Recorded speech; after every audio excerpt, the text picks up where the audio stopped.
الحمد للہ رب العالمین والصلاة والسلام علی سید الانبیاء والمرسلین وعلی آلہ وصحبہ اجمعین۔ السلام علیکم ورحمۃ اللہ وبرکاتہ۔ محترم بزرگوں، بھائیوں اور دوستوں اور محترم خواتین، آج ہم اقامت دین کے حوالے سے جو نبی صلی اللہ علیہ وسلم کا منہج ہے، آپ صلی اللہ علیہ وسلم کا اسوہ ہے، آپ صلی اللہ علیہ وسلم کی سنت ہے، اس پر انشاءاللہ گفتگو کریں گے۔ قرآن پاک میں اللہ رب العالمین 3 مرتبہ نبی اکرم صلی اللہ علیہ وسلم کو مخاطب کرتے ہوئے اور آپ کے حوالے سے یہ مشن بیان فرماتے ہیں۔ اعوذ باللہ من الشیطان الرجیم، بسم اللہ الرحمن الرحیم۔ هو الذی ارسل رسولہ بالہدی ودین الحق لیظہرہ علی الدین کلہ ولو کرہ المشرکون۔ قرآن پاک کی آیت سورہ توبہ میں بھی آئی ہے، یہ سورہ فتح میں بھی آئی ہے اور سورہ صف میں بھی آئی ہے۔ ایک تھوڑا سا اس میں ایک ٹکڑے کا اختلاف ہے کہ سورہ توبہ میں اور سورہ صف میں یہ بالکل اسی طرح آئی ہے، والذی ارسل رسولہ بالہدی ودین الحق لیظہرہ علی الدین کلہ ولو کرہ المشرکون، اور ایک جگہ وکفی باللہ شہیدا، ولو کرہ المشرکون کی جگہ وکفی باللہ شہیدا۔ گویا قرآن پاک میں اللہ تعالیٰ نے 3 دفعہ بالکل وضاحت کے ساتھ نبی کریم صلی اللہ علیہ وسلم کا جو مشن ہے وہ بیان کر دیا، اور فرمایا کہ وہ ذات جس نے رسول کو بھیجا ہدایت اور دین حق کے ساتھ، لیظہرہ علی الدین کلہ، تاکہ اس دین کو باقی تمام ادیان پر غالب کر دیا جائے، ولو کرہ المشرکون، چاہے مشرکین کو یہ کتنا ہی ناگوار کیوں نہ گزرے۔ اس آیت میں سب سے پہلا جو لفظ قابل غور ہے وہ دین ہے، الدین۔ اللہ تعالیٰ اسلام کے لیے قرآن پاک میں الدین کی اصطلاح استعمال کرتا ہے۔ ان الدین عند اللہ الاسلام، اللہ کے ہاں دین تو بس اسلام ہے، اور فرمایا وَمَن يَبْتَغِ غَيْرَ الْإِسْلَامِ دِينًا فَلَن يُقْبَلَ مِنْهُ، اور جو اسلام کے علاوہ کوئی اور دین لے کر آئے گا تو وہ اس سے قبول نہیں کیا جائے گا۔ تو گویا اللہ رب العالمین نے اپنا جو نظام اور شریعت اور اللہ تعالیٰ نے جو ہدایت اور رہنمائی کا سلسلہ دیا ہے اس کو دین قرار دیا۔ اس کے مقابلے میں ایک اور لفظ رائج ہے ہماری زبان میں، وہ ہے مذہب۔ انگریزی زبان میں اس کا ترجمہ اگر کیا جائے تو وہ ریلیجن بنتا ہے۔ تو ریلیجن اور مذہب یہ ایک مختلف چیز ہے، اور دین یہ ایک مختلف چیز ہے۔ ریلیجن کس کو کہتے ہیں؟ ریلیجن آکسفورڈ کی اگر آپ ڈکشنری اٹھائیں تو آپ کو نظر آئے گا کہ ریلیجن کا مطلب انہوں نے کیا ہے سیٹ آف فیو ورچوئلز، چند عبادات، چند عقائد، چند نیکیوں کا مجموعہ۔ اس ڈیفینیشن پر اگر آپ پرکھیں گے تو آپ کو جیوڈزم، یہودیت، یہ ایک ریلیجن نظر آئے گا، اس لیے کہ وہ اب چند عبادات کا، چند رسوم کا مجموعہ بن گیا۔ اسی طرح کرسچینٹی، وہ آپ کو ریلیجن نظر آئے گا، اس لیے کہ وہ چند عبادات، چند عقائد، چند رسوم کا مجموعہ بن گیا۔ اسی طرح آپ کو بدھزم، یہ ریلیجن نظر آئے گا کہ وہ چند عبادات، چند رسوم کا مجموعہ بن گیا۔ لیکن اسلام ریلیجن نہیں ہے، بلکہ اسلام کو اللہ تعالیٰ نے دین قرار دیا ہے، اور دین نظام زندگی کو کہتے ہیں، کوڈ آف لائف کو کہتے ہیں، جو کہ تمام انسانی زندگی کے دائروں پر مشتمل ہو، جو انفرادی دائرے کے احکامات بھی لیے ہوئے ہو، جو اجتماعی دائرے کے احکامات بھی لیے ہوئے ہو، جس میں انسان کی عبادات کے لیے بھی ایک چیپٹر موجود ہو، لیکن معاملات کے لیے بھی ایک چیپٹر موجود ہو، جس میں اخلاقیات کا بھی ایک پورا پورشن ہو، لیکن جس میں سماجی طور اطوار اور جو سماجی طور پر انسان کے معاملات ہیں ان کا بھی ذکر ہو، جس میں معیشت بھی موجود ہو، جس میں معاشرت بھی موجود ہو، جس میں سیاست بھی موجود ہو، جس میں بین الاقوامی امور اور خارجہ امور بھی موجود ہوں، جس میں امن اور جنگ اور صلح ان کے چیپٹرز بھی موجود ہوں، اور جن کے بارے میں پوری ہدایات دی جاتی رہیں۔ تو اللہ تعالیٰ نے اسلام کو دین بنایا، اور یہ پوری انسانی زندگی پر محیط ہے۔ انسانی زندگی کے حوالے سے جتنے سوالات انسان کو پیش آتے ہیں، اسلام ان کے بارے میں رہنما اصول فراہم کرتا ہے، اور پھر یہ پیرامیٹرز مقرر کرتا ہے کہ یہ وہ دائرے ہیں جن کے اندر انسانوں نے زندگی گزارنی ہے، تو گویا اسلام کے مطابق اور اللہ کے دین کے مطابق زندگی گزاریں گے۔ تو سب سے پہلے تو یہ کانسیپٹ کلیئر کرنے کی ضرورت ہے کہ اسلام ریلیجن نہیں ہے بلکہ دین ہے، اور دین کا مطلب ایک نظام زندگی ہے، اور نظام زندگی میں آپ سے آپ یہ بات آ جاتی ہے کہ پھر اس کو برتنا ہے، اس پر عمل کرنا ہے۔ یعنی یہ بات بے معنی ہو جائے گی کہ اسلام نظام زندگی تو ہے لیکن اس پر عمل کرنے کی ضرورت نہیں ہے۔ عمل تبھی ہوگا جب یہ نافذ ہوگا، جب انسٹیٹیوشنز کے اوپر اس کا نظام کی حاوی ہو جائے گا اور اس کا نظام غالب ہوگا اور انسٹیٹیوشنز اس کا اتباع کریں گے، جوڈیشری اس کا اتباع کرے گی، لیجسلیٹو اسمبلی اس کا اتباع کرے گی، جو صدر ہے، جو وزیر اعظم ہے، جو حکمران ہے وہ اس کا اتباع کرے گا، جو آرمی ہے وہ اس کا اتباع کرے گی۔ اگر یہ کانسیپٹ نہ ہو تو پھر یہ بات بے معنی ہو جاتی ہے۔ اس لیے یہ جو دین ہے، اگر یہ نظام زندگی ہے تو آپ سے آپ یہ بات آ جاتی ہے کہ پھر اس نے غالب ہونا ہے، اور اس نے حکومت اور اقتدار کے ایوانوں میں بھی اور معاشرے کے ہر دائرے میں اس نے چلنا ہے۔ اس لیے اللہ تعالیٰ نے یہ دین ہمیں اس لیے دیا کہ ہم اس پر عمل کریں اور اس کو غالب کریں، اور فرمایا کہ ہم نے رسول کو ہدایت اور دین حق کے ساتھ اس لیے بھیجا ہے کہ اس رسول کے ذریعے ہم اس دین کو غالب کریں۔ اب اس حوالے سے اگر ہم دیکھیں نبی کریم صلی اللہ علیہ وسلم کی اسوہ حسنہ کو، تو ہمیں آپ کی پوری زندگی 23 سالہ نبوت اور رسالت کی جو آپ کی زندگی ہے وہ اس ہدف کو اچیو کرنے اور اس ہدف کو حاصل کرنے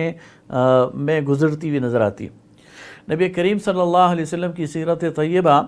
یہ چند بکھرے ہوئے واقعات کا مجموعہ نہیں ہے۔ بدقسمتی ہماری یہ ہے کہ ہم نے سیرت طیبہ کو چند بکھرے ہوئے واقعات کا مجموعہ سمجھ لیا ہے، اور ہم کہیں جب سیرت بیان کرتے ہیں تو نبی کریم صلی اللہ علیہ وسلم کا جو شمائل ہیں وہ بیان کر رہے ہوتے ہیں، نبی کریم صلی اللہ علیہ وسلم کی جو عادات مبارکہ ہیں وہ بیان کر رہے ہوتے ہیں، یا نبی کریم صلی اللہ علیہ وسلم نے جو انفرادی کچھ واقعات ہیں ان کو بیان کر رہے ہوتے ہیں، اور ہم سمجھ رہے ہوتے ہیں کہ ہم نے سیرت بیان کر دی۔ حالانکہ سیرت ایک مربوط، ایک متحرک تحریک کا نام ہے، ایک ایسی تحریک کا جس کا پہلا قدم بھی اس ہدف کے لیے تھا اور جس کا آخری قدم بھی اس ہدف کے حصول کے لیے تھا، جس کے لیے ایک قدم بھی نبی کریم صلی اللہ علیہ وسلم ڈی ٹریک نہیں ہوئے، اپنے راستے سے ہٹے نہیں۔ پہلے دن آپ صلی اللہ علیہ وسلم کا مطمع نظر یہ تھا کہ اللہ کا یہ دین غالب ہو جائے، اور اس کا بالکل اظہار آپ نے فرمایا پہلے دن جب آپ صلی اللہ علیہ وسلم نے صفا کی پہاڑی پر اپنے خاندان کے لوگوں کو جمع کیا اور اعلانیہ ان کے سامنے دین کی دعوت رکھی، تو کیا فرمایا؟ قولوا لا الہ الا اللہ تفلحوا، کہو لا الہ الا اللہ تم کامیاب ہو جاؤ گے۔ اور ایک روایت میں آتا ہے تملک العرب والعجم، تم عرب اور عجم پر حکومت کرو گے، عرب اور عجم تمہارے دست نگر ہو جائیں گے۔ یعنی پہلے دن ٹارگٹ بالکل واضح تھا کہ اس دین نے غالب آنا ہے، اس نے عرب اور عجم کو مغلوب کرنا ہے، اور اس نے انسانیت کو ایک ایسا نظام دینا ہے جس پر انسانیت عمل کرے گی، اور اس وقت کی جو موجودہ بادشاہتیں ہیں یہ برقرار نہیں رہیں گی۔ تو نبی کریم صلی اللہ علیہ وسلم کا جو مکی دور ہے، اس میں جو قرآن نازل ہوا وہ بنیادیں فراہم کر رہا تھا اس آگے چلنے والے نظام زندگی کے تنفیذ کے لیے۔ تو اگر ہم مکی قرآن کو دیکھیں، مکہ کے 13 سال میں نبی کریم صلی اللہ علیہ وسلم پر جو قرآن پاک نازل ہوا تو اس میں بنیادی طور پر 4 چیزیں بیان ہوئی ہیں۔ پہلی چیز تو اس میں توحید ہے۔ مکہ میں جو قرآن پاک نازل ہوا ہے اس میں توحید کا ایک صاف ستھرا نکھرا ہوا عقیدہ بیان کیا گیا۔ قریش اپنے آپ کو ملت ابراہیم پر کہتے تھے، اپنے آپ کو ابراہیم علیہ السلام کے دین پر کہتے تھے، لیکن انہوں نے اپنے آپ کو شرک سے آلودہ کر لیا تھا۔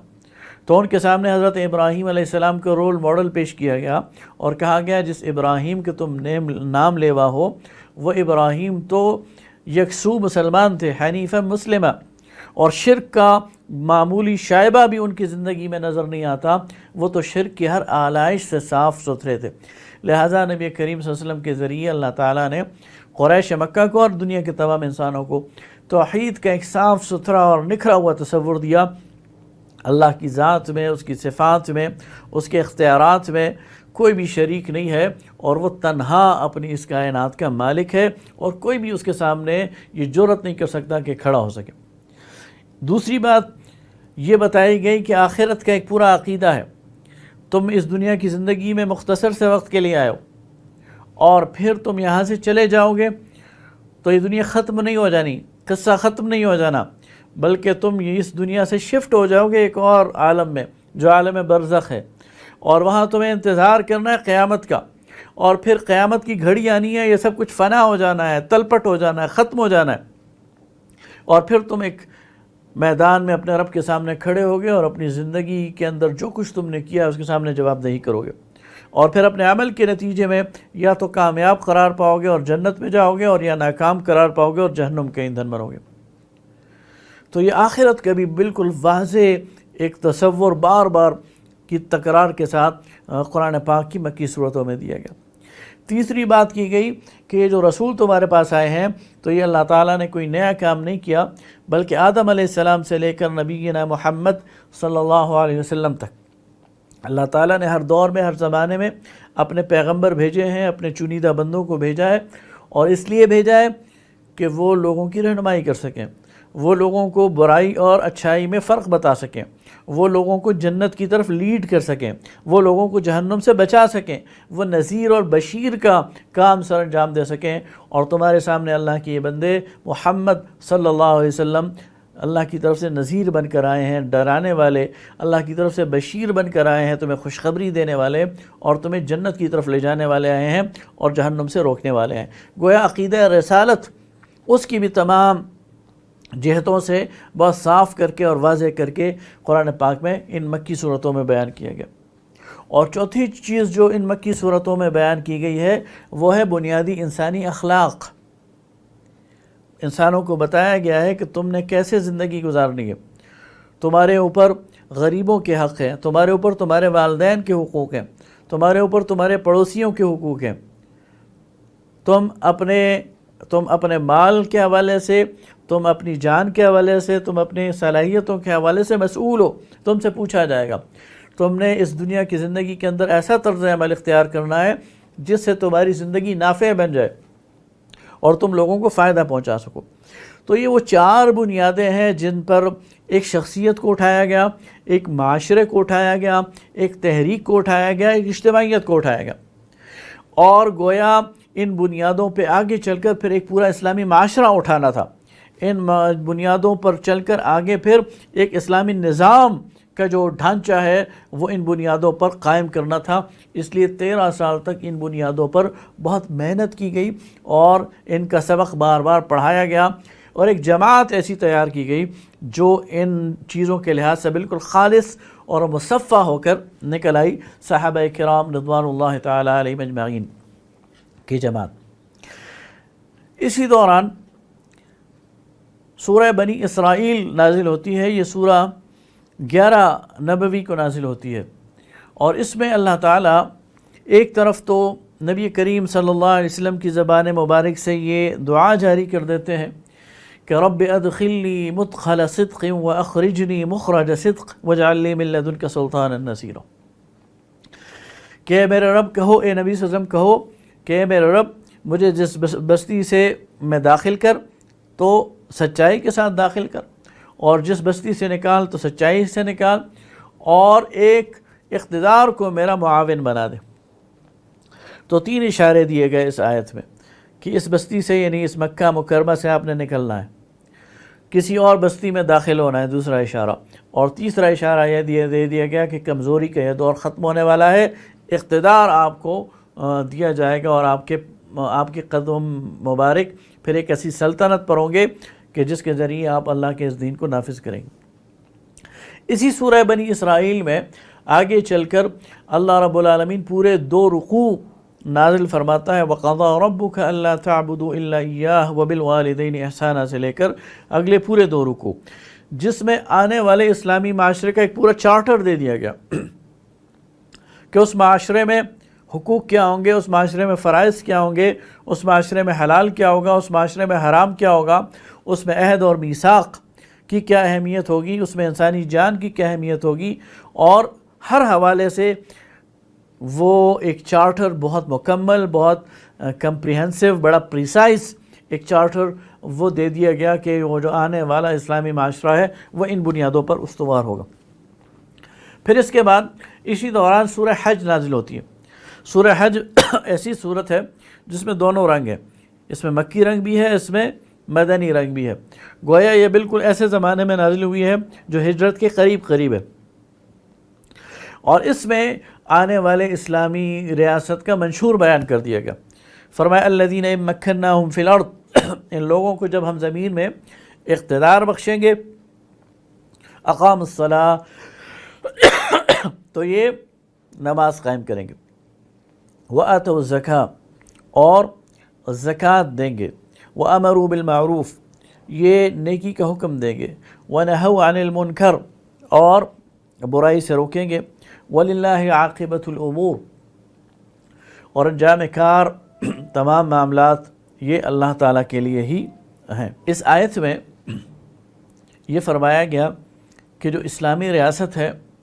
اس میں حقوق اللہ کا بھی تحفظ کیا جائے گا، اور اس میں حقوق العباد کا بھی تحفظ کیا جائے گا۔ الذین ان مکناہم فی الارض اقاموا الصلاۃ، وہ لوگ نماز قائم کریں گے۔ نماز یہاں پر نمائندگی کر رہا ہے اللہ رب العالمین کے حقوق کی، کہ اللہ تعالیٰ سے متعلق جتنے حقوق ہیں وہ محفوظ ہوں گے اس اسلامی ریاست میں۔ لوگوں کے لیے اللہ کے دین پر عمل کرنا آسان ہوگا، اللہ تعالیٰ کے احکامات پر عمل کرنا آسان ہوگا، اور وآتوا الزکاۃ، انسانوں کے آپس کے جو حقوق ہیں وہ بھی محفوظ ہوں گے، اور ان کی جو بنیادی ضروریات ہیں ان کا بھی خیال رکھا جائے گا، ان کی جو صحت اور ان کے علاج اور ان کی جو رہن سہن کے مسائل ہیں ان پر پوری توجہ دی جائے گی۔ اور پھر اس کے اندر ایک ایسا خوبصورت ماحول ہوگا کہ نیکی کا چلن عام ہوگا، نیکی کرنا آسان ہوگا، اور برائی کا چلن مشکل ہوگا اور برائی کرنا مشکل ہو جائے گا۔ تو یہ وہ معاشرہ ہے، یہ وہ چارٹر ہے، یہ وہ منشور ہے جو کہ سورہ حج میں دیا گیا۔ اس کے بعد یہی وہ زمانہ ہے، نبوت کا 11واں سال، کہ نبی کریم صلی اللہ علیہ وسلم کی دعوت یہ مکہ سے باہر نکلنا شروع ہو گئی، اور باہر کے کچھ لوگ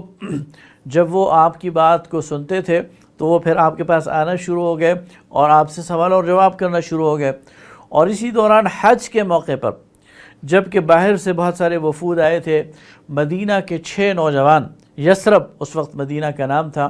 یثرب کے 6 نوجوان، انہوں نے نبی کریم صلی اللہ علیہ وسلم سے رات کی تاریکی میں، ایام تشریق میں، عقبہ کی گھاٹی میں ملاقات کی، اور ان 6 نوجوانوں نے نبی کریم صلی اللہ علیہ وسلم کی دعوت کو غور سے سنا اور آپ صلی اللہ علیہ وسلم پر ایمان لے آئے، اور پھر آپ صلی اللہ علیہ وسلم سے اجازت لے کر یہ واپس یثرب چلے گئے، اور پورا 1 سال انہوں نے کوشش کی، انہوں نے اپنی دعوت کو پھیلایا، لیکن خاموشی کے ساتھ، حکمت کے ساتھ۔ اور اگلے سال ایام حج میں جب یہ واپس آئے تو یہ 12 تھے، 5 پرانے اور 7 لوگ جو تھے وہ نئے تھے۔ ان 12 نوجوانوں نے اسی طرح عقبہ کی گھاٹی میں ایام تشریق میں رات کے وقت نبی کریم صلی اللہ علیہ وسلم سے ملاقات کی، اور آپ صلی اللہ علیہ وسلم کے ہاتھ پر بیعت کی۔ اس کو بیعت عقبہ اولیٰ کہتے ہیں۔ یہ 12 نوجوان پھر واپس گئے، اور جانے کے ساتھ انہوں نے، یعنی جاتے ہوئے انہوں نے نبی صلی اللہ علیہ وسلم سے درخواست کی کہ ہمارے ساتھ کسی کو بھیجیں، تو آپ صلی اللہ علیہ وسلم نے حضرت مصعب بن عمیر رضی اللہ تعالیٰ عنہ کے ان کے ساتھ بھیج دیا بطور معلم۔ انہوں نے پھر 1 سال کام کیا، اور اگلے سال جب 13ویں سال ایام تشریق میں یہ لوگ واپس آئے ایام حج میں، تو یہ 72 لوگ تھے، اور ان کے ساتھ 2 یا 3 خواتین تھیں۔ اور اسی طرح عقبہ کی گھاٹی میں رات کے وقت یہ لوگ، ان کی ملاقات نبی کریم صلی اللہ علیہ وسلم سے ہوئی، انہوں نے نبی کریم صلی اللہ علیہ وسلم کے ہاتھ پہ بیعت کی، اور یہ بیعت عقبہ ثانیہ کہلاتی ہے، اور یہ دراصل اسلامی ریاست کے قیام کا وہ پہلا کانٹریکٹ ہے جو وجود میں آیا۔ اور ان 72-73 لوگوں نے نبی کریم صلی اللہ علیہ وسلم کے ہاتھ پر یہ بیعت کی، یہ وعدہ کیا کہ آپ مدینہ تشریف لے آئیں، آپ اپنے ساتھیوں کو بھی لے آئیں، آپ خود بھی تشریف لے آئیں، ہم آپ کا دفاع بھی کریں گے، آپ کی حفاظت بھی کریں گے، اور آپ کی قیادت میں زندگی بسر کریں گے۔ گویا نبی کریم صلی اللہ علیہ وسلم کو حکمران تسلیم کر کے نبی کریم صلی اللہ علیہ وسلم کو اپنا قائد تسلیم کر کے انہوں نے نبی صلی اللہ علیہ وسلم کے ہاتھ میں بیعت کی۔ اس کے بعد نبی صلی اللہ علیہ وسلم نے صحابہ کرام کو ہجرت کا حکم دے دیا، اور ساتھ ہی خود بھی اللہ رب العالمین کی طرف سے ہجرت کا انتظار کی طرف سے اشارہ کا انتظار کرنے لگے۔ اور اس دوران حضرت ابوبکر صدیق رضی اللہ تعالیٰ عنہ وہ آپ سے پوچھ رہے تھے بار بار کہ مجھے بھی اجازت دیجیے جانے کی، لیکن آپ نے انہیں روکے رکھا، اور وہ سمجھ گئے کہ شاید رسول اللہ صلی اللہ علیہ وسلم خود بھی اللہ کے حکم کے منتظر ہیں، اور رسول اللہ صلی اللہ علیہ وسلم شاید مجھے اپنے ساتھ اس سفر میں رکھنا چاہتے ہیں۔ تو باقی صحابہ تو نکلتے رہے، کچھ لوگ چھپ کر نکلے، کچھ لوگ دن دہاڑے نکلے واضح اعلان کرتے ہوئے، اور ان کو کوئی روک نہیں سکا۔ حضرت عمر رضی اللہ تعالیٰ عنہ کے بارے میں آتا ہے کہ وہ ایک قافلہ انہوں نے ارینج کیا اور بالکل سب کو بتا کر نکلے اور کہا کہ کسی میں جرأت ہے تو وہ مجھے روک لے۔ بہرحال نبی کریم صلی اللہ علیہ وسلم کو بھی اللہ تعالیٰ کی طرف سے جب ہجرت کا اذن ملا تو آپ صلی اللہ علیہ وسلم بھی حضرت ابوبکر صدیق رضی اللہ تعالیٰ عنہ کو لے کر وہ مدینہ کی طرف چل پڑے، اور اس طرح نبی کریم صلی اللہ علیہ وسلم نے ربیع الاول کے مہینے میں ہجرت فرما کر عملاً اسلامی ریاست کی ایک بنیاد رکھ دی۔ اور وہاں پہنچتے ہی سب سے پہلے کام آپ صلی اللہ علیہ وسلم نے یہ کیا کہ وہاں مسجد کی تعمیر کی۔ یہ مسجد صرف نماز کے لیے نہیں تھی، بلکہ یہ مسلمانوں کا GHQ تھا، ہیڈ کوارٹر تھا، اور اس کے ساتھ صفہ کے نام سے ایک چبوترا، ایک پلیٹ فارم بھی بنا دیا جس میں 80-85 نوجوان ہر وقت تیار رہتے تھے۔ یہ صرف علم ہی حاصل نہیں کرتے تھے بلکہ یہ کانٹیجنٹ تھا، ایک متحرک دستہ تھا جو ہر وقت تیار رہتا تھا کسی بھی مہم کے لیے، اور نبی صلی اللہ علیہ وسلم ان کو کسی مہم کے لیے بھیج بھی دیتے تھے، اور یہ گویا مدینہ کے اطراف میں پہرا بھی دیتے تھے اور لوگوں پر ایک رعب بھی قائم کرتے تھے، اور مدینہ کے سارے اطراف کو گویا سیکیور کر لیا تھا نبی کریم صلی اللہ علیہ وسلم نے۔ اس کے بعد آپ صلی اللہ علیہ وسلم نے مدینہ کی جو مقامی آبادی ہے وہ 3 گروہوں پر مشتمل تھی۔ ایک تو مسلمان بن گئے، ایک مشرکین ہی رہے، اور ایک یہود۔ ان تینوں کو ایک میثاق میں پرو دیا جسے میثاق مدینہ کہتے ہیں، اور اس میثاق کے تحت ان تینوں کو باؤنڈ کر دیا کہ وہ مدینہ کا دفاع کریں گے، اور تمام معاملات میں آخری فیصلہ اور اتھارٹی وہ محمد الرسول اللہ صلی اللہ علیہ وسلم کو حاصل ہوگی۔ یہ گویا اسلامی ریاست کا ایک پہلا ایک ایسا سول کانٹریکٹ تھا جو کہ ساری آبادی کے درمیان ہو گیا۔ اس کے بعد نبی کریم صلی اللہ علیہ وسلم نے اس اسلامی ریاست کی توسیع کا ایک منصوبہ بھی بنایا، لیکن سب سے پہلے اس کی دفاع کو جو چیلنجز تھے ان کو سامنے رکھا، اور دفاع کے لیے سب سے بڑا چیلنج وہ قریش تھے۔ لہٰذا قریش کی تجارتی شاہراہ کو کاٹنے کے لیے آپ صلی اللہ علیہ وسلم نے بدر کا معرکہ لڑا، اور پھر احد کا معرکہ لڑا۔ احد کے معرکے میں مسلمانوں کو وقتی طور پر تھوڑی ہزیمت ہوئی، لیکن بحیثیت مجموعی مسلمانوں کا اخلاقی اور جو رعب ہے وہ قائم رہا، اور قریش جو ہے وہ یہ سمجھ گئے کہ اکیلے مسلمانوں کو ختم کرنا قریش کے بس کی بات نہیں ہے۔ چنانچہ قریش نے، بنو غطفان نے اور یہود نے، تینوں نے مل کر اکٹھے مدینہ پر دعویٰ بولنے کا پروگرام بنایا، اور یہ غزوہ احزاب کا موقع ہے جب نبی کریم صلی اللہ علیہ وسلم نے اپنی کمال بصیرت سے صحابہ کرام کے مشورے سے خندق کھود کر اس قریش کی چال کو نیوٹرلائز کر دیا، اور وہ 1 مہینے کے محاصرے کے بعد خائب و خاسر ہو کر واپس چلے گئے۔ تو آپ صلی اللہ علیہ وسلم نے فرمایا کہ یہ قریش کا آخری حملہ تھا، دفاع کا جو پیریڈ ہے وہ ختم ہو گیا ہے، اب اقدام شروع ہوگا۔ تو یہ جو غزوہ بدر سے لے کر غزوہ احزاب تک کا موقع ہے، یہ اسلامی ریاست جو نبی صلی اللہ علیہ وسلم نے قائم کی تھی، یہ اس کے دفاع کا پیریڈ ہے۔ اس کے بعد نبی صلی اللہ علیہ وسلم نے آگے بڑھ کر اقدام کیا، اور اس اقدام میں پہلا پڑاؤ وہ صلح حدیبیہ کا آتا ہے۔ وہ معلوم اور معروف ہے کہ نبی کریم صلی اللہ علیہ وسلم اپنے 1400 صحابہ کے ساتھ عمرے کی نیت سے گئے، لیکن قریش نے ان کو عمرہ کرنے نہ دیا۔ لیکن اس دوران ایک معاہدہ قریش کے اور نبی صلی اللہ علیہ وسلم کے درمیان ہو گیا، اور اس کے نتیجے میں نبی صلی اللہ علیہ وسلم کو ایک موقع میسر آ گیا قریش کی طرف سے کہ اب یہ کچھ عرصے کے لیے مسلمانوں کے خلاف کارروائی نہیں کریں گے، اور اس موقع سے فائدہ اٹھاتے ہوئے نبی صلی اللہ علیہ وسلم نے یہود کی خبر لی۔ 7 ہجری میں خیبر میں ان کا جو آخری گڑھ تھا اس کو اکھاڑ کے پھینک دیا اور یہود کو جزیرۃ العرب سے نکال دیا۔ اور دوسری طرف آپ نے پورے جزیرۃ العرب میں وفود پھیلا کر اور صحابہ کرام کی ٹیمیں تشکیل دے کر لوگوں کو دعوت دی، اور اس کے نتیجے میں لوگوں نے اسلام قبول کرنا شروع کر دیا۔ اور 8 ہجری میں حالات ایسے بن گئے کہ نبی کریم صلی اللہ علیہ وسلم نے خود قریش نے چونکہ معاہدہ توڑ دیا تھا تو نبی کریم صلی اللہ علیہ وسلم نے مکہ کو فتح کر لیا، اور اس کے بعد حجۃ الوداع تک نبی کریم صلی اللہ علیہ وسلم نے صحابہ کرام رضوان اللہ تعالیٰ علیہم اجمعین کے ساتھ پورے جزیرۃ العرب پر اس دین کو غالب کر دیا۔ گویا نبی کریم صلی اللہ علیہ وسلم کی اسوے سے اور اس ساری تفصیل سے یہ بات سمجھ میں آ گئی کہ وہ پہلا دن جب نبی صلی اللہ علیہ وسلم نے صفا کی چوٹی پر دعوت دی جب کہ آپ اکیلے تھے، اس سے لے کر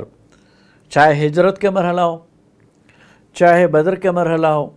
چاہے احد کا مرحلہ ہو، احزاب کا مرحلہ ہو، حدیبیہ کا موڑ ہو، فتح مکہ ہو یا حجۃ الوداع ہو، نبی صلی اللہ علیہ وسلم کا ہدف ایک ہی رہا ہے کہ اللہ کا یہ دین غالب ہو جائے، اس دین کی اقامت ہو جائے۔ اور آپ صلی اللہ علیہ وسلم نے 23 سال کی اس مختصر سے زندگی میں اور اس مختصر سے وقت میں اللہ کے اس دین کو عملاً غالب کر کے دکھا دیا۔ اور اگر اس کا جائزہ لیا جائے اس انقلاب کا، اور اس انقلاب میں جو جنگیں ہوئی ہیں ان کا جائزہ لیا جائے،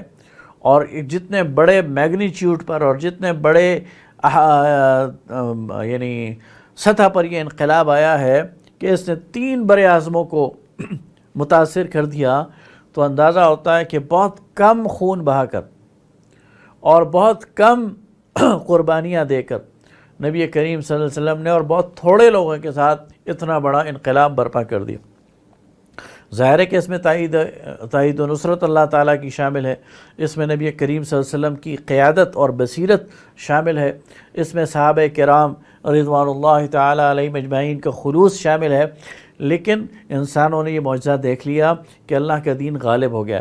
اور جب اللہ کا دین غالب ہو گیا تو نبی کریم صلی اللہ علیہ وسلم نے جاتے ہوئے یہ مجدہ سنایا، فرمایا ترکتم علی المحجۃ البیضاء، لوگو میں تمہیں ایک صاف واضح روشن شاہراہ پر چھوڑ کر جا رہا ہوں، لیلھا کنہارھا، اس کی راتیں بھی دن کی طرح روشن ہیں، لا یضیع عنہا الا ہالک، اور جو اس راستے کو چھوڑے گا وہ ہلاکت سے دوچار ہوگا۔ گویا نبی کریم صلی اللہ علیہ وسلم نے یہ بتا دیا کہ یہ دین یہ غالب ہونے کے لیے آیا ہے، اس کا پھریرا اس کا جھنڈا لہرانے کے لیے آیا ہے، اور اگر تم یہی اسوہ اختیار کرتے رہو گے، تم اسی طرح جہاد اور جد و جہد کرتے رہو گے تو اللہ کا یہ دین غالب رہے گا اور تمہیں عزت کی زندگی حاصل رہے گی۔ اور اگر یہ راستہ چھوڑ دو گے تو پھر تمہارے لیے ہلاکت ہے، تمہارے لیے ناکامی ہے، تمہارے لیے اس دنیا کے اندر پھر عزت کی زندگی نہیں ہے، لا عزت الا بالجہاد۔ اب آپ اگر غور کریں، نبی کریم صلی اللہ علیہ وسلم کی وفات کے 88 سال بعد آخری صحابی حضرت ابو طفیل عمرو دوسی یہ وفات پا گئے، اور یہ گویا دور صحابہ ہے۔ اور اس دوران اگر آپ دیکھیں تو اسلام یہ 3 بڑے اعظموں تک پھیل گیا۔ اسپین تک مسلمانوں کی رسائی ہو گئی، ہند تک مسلمانوں کی رسائی ہو گئی، چین کے دروازوں پر مسلمانوں نے دستک دینی شروع کر دی، پورا عراق ایران مسلمانوں کے قدموں کے نیچے آ گیا، اور مصر اور شام اور آگے ترکی کے دروازوں تک بھی مسلمان پہنچ گئے، قسطنطنیہ کے دروازوں تک بھی مسلمان پہنچ گئے۔